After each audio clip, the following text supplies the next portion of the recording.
Brilliance Audio.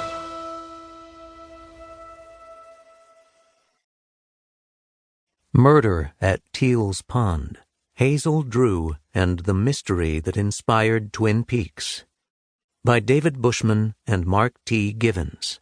Foreword by Mark Frost. Performed by Robert Fass.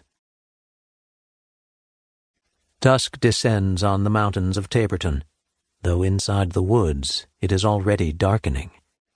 Listen and you can hear the humming of insects. The cricket frogs call to her, like marbles clicking.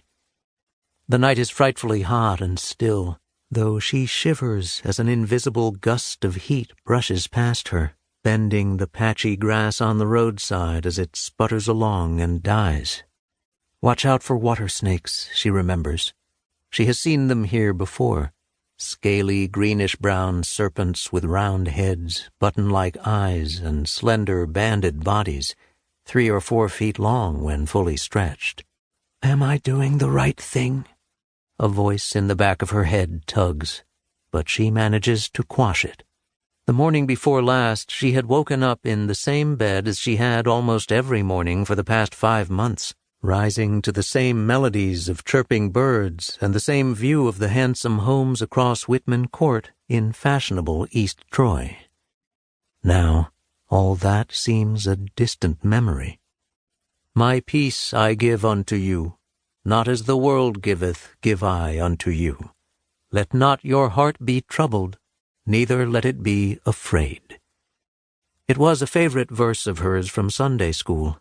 So long ago now, she recalls with an odd smile as she continues up the road.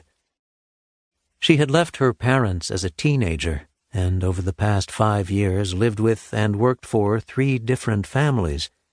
But she wasn't going to be a domestic servant toiling away for the elite of Troy forever, washing clothes and dishes and picking up after others' children. She had overcome her share of obstacles in life already. She had made plans and would see them through. Whatever lay ahead, she was ready for it. She was fearless. Hadn't a fortune teller just warned her she would die a sudden death before year's end? Hadn't she simply laughed the dire prediction off? Just then she hears a sound, a rustling in the trees. Campers? A drunken lumberjack? Probably just a deer or rabbit. She squints, peering deeper into the woods, but it is getting darker by the minute, and she can't make anything out. As long as it isn't that Smith boy following her. He's a nice enough fella, but she isn't sure about the man who was with him in the buggy. She doesn't need to be dealing with that sort of thing tonight. Many women her age would have been spooked by Taborton this time of evening. Stories abounded of the dangers in these woods. She remembers one in particular.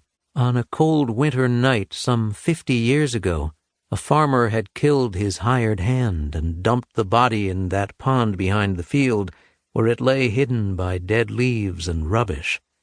The following spring, when the snow had melted, a passer-by had discovered it. Nobody was ever arrested for the crime, but the farmer was driven so mad by guilt that he committed suicide. Some time back, she remembers, Bertha Nenesteel, a local girl, had been accosted on this very road by 2 hooligans, but she fought them off and returned home safely. Still, Hazel isn't afraid. She knows these woods intimately, every twist and turn. Although she's been in Troy for many years now, she grew up in woods like these, not far from here, and visited often when her family lived nearby, as a refuge from all the pressures of her life.